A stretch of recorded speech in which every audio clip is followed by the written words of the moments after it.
Okay guys, so today I'm going to show you a very cool looking any card at any number type effect. And this is what the trick looks like. So over here I have a completely normal deck of cards.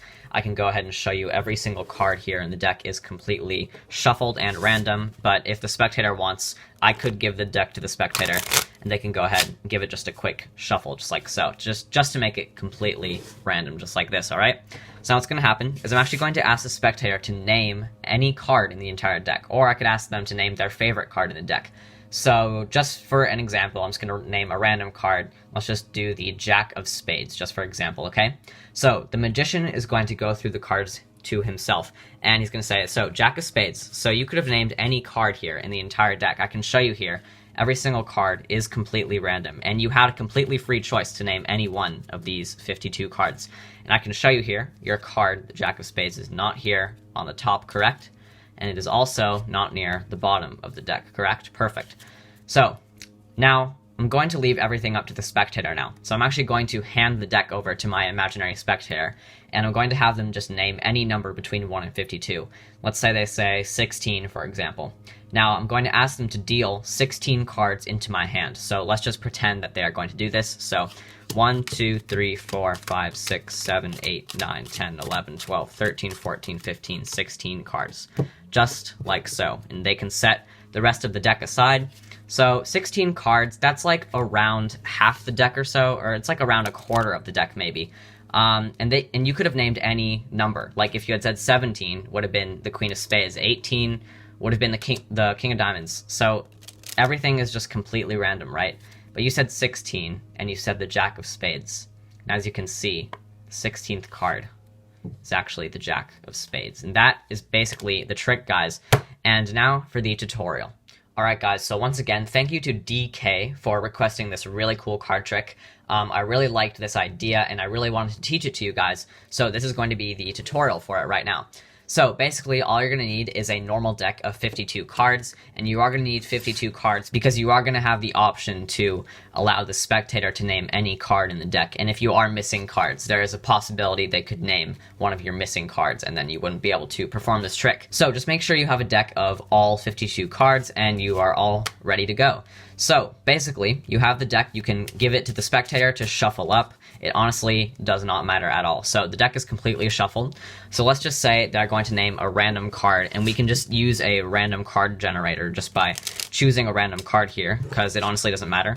So let's say the spectator, in this case, names the King of Hearts. So let's just lose it back in the middle of the deck, because that's what it would really look like. What's going to happen is you're going to be going through the cards to yourself. Now this is the exposed view right here. So you're just going to spread through the cards and be talking. You're just going to be like, so you could have chosen any card, but you named the King of Hearts, for example. And what's going to happen is you're going to be placing your left thumb on the card which is on top of the King of Hearts, just like so. So in this case, the 3 of Spades. And your fingers are actually going to be contacting the King of Hearts right here.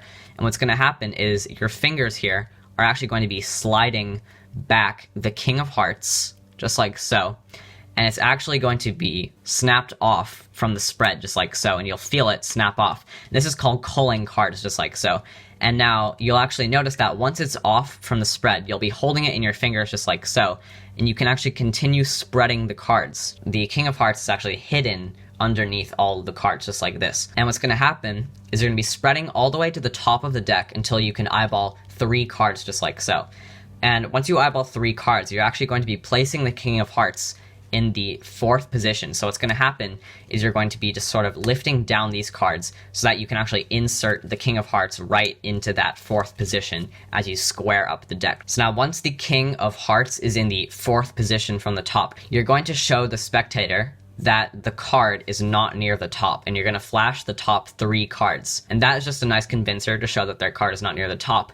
But their card is actually the next card down, which is the King of Hearts, which is kind of funny. But then you're going to go to the bottom of the deck and then also just show that the bottom 3 cards are not the King of Hearts. Just say it's somewhere in the middle of the deck. Now that the card is in the 4th position, everything now is up to the spectator. So what you're going to do is you're going to hand the deck to your spectator, and you're going to just have your hands off for this part. You're going to ask them to name any number between 1 and 52.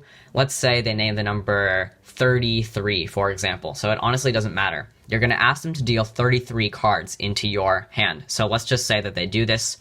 1, 2, 3, 4, 5, 6, 7, 8, 9, 10, 11, 12, 13, 14, 15, 16, 17, 18, 19, 20. 21, 22, 23, 24, 25, 26, 27, 28, 29, 30, 31, 32. 33 cards down.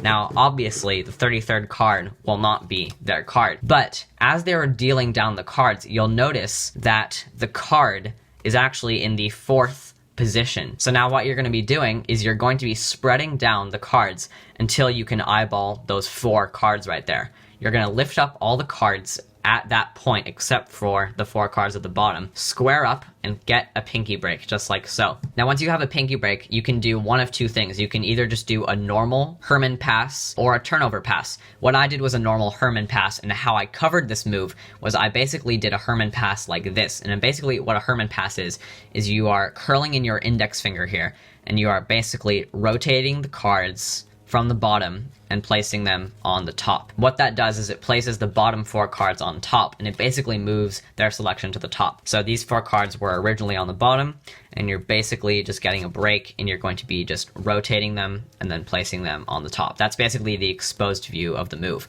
So how I covered this in the performance was I just did a little sneaky move where I said, so look over here, 33 cards, that's around half of the deck. So what I did was I did the Herman pass, and right as I was placing the cards on top, I moved my hand over to spread out the deck. So that's a way that you can do it in a real performance. The spectators probably wouldn't notice that. Another way that is probably more traditional, instead of just spreading out the cards, let's just pretend that you have them over here. So you spread through the cards and you eyeball the 4 cards here on the bottom.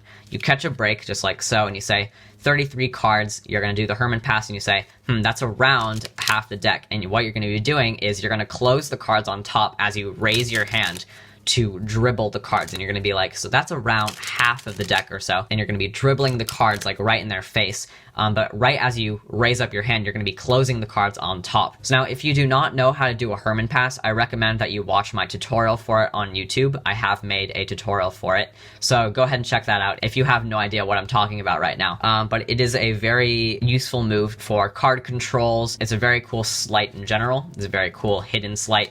Just look something like that, and that will actually get their selection right on top. So you can do whichever way you want to basically cover up the move. I like the way where you get the break and you say, now 33 cards, that's around half of the deck, just like so, and I've done the move. And you kind of saw how the cards fell on top as I moved my hand over, just like so. The spectator will not really notice because you're going to be reaching down, and your eyes are going to be looking at the deck as you spread it out, so their focus will naturally go towards your focus as well. So that's basically the main idea of the trick, guys. Now, there is always that one question, which is, what if they name a number which is less than 4, because their card's in the 4th position? What if they name like 2 or 3 or 1?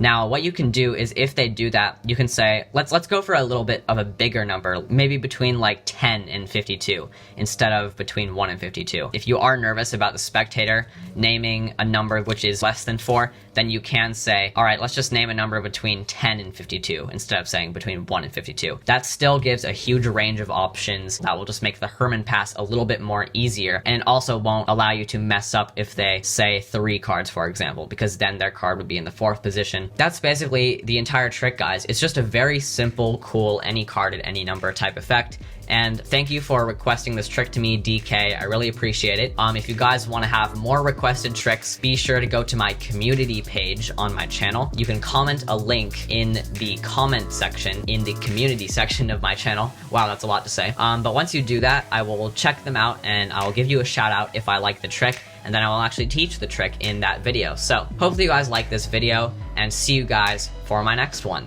Bye.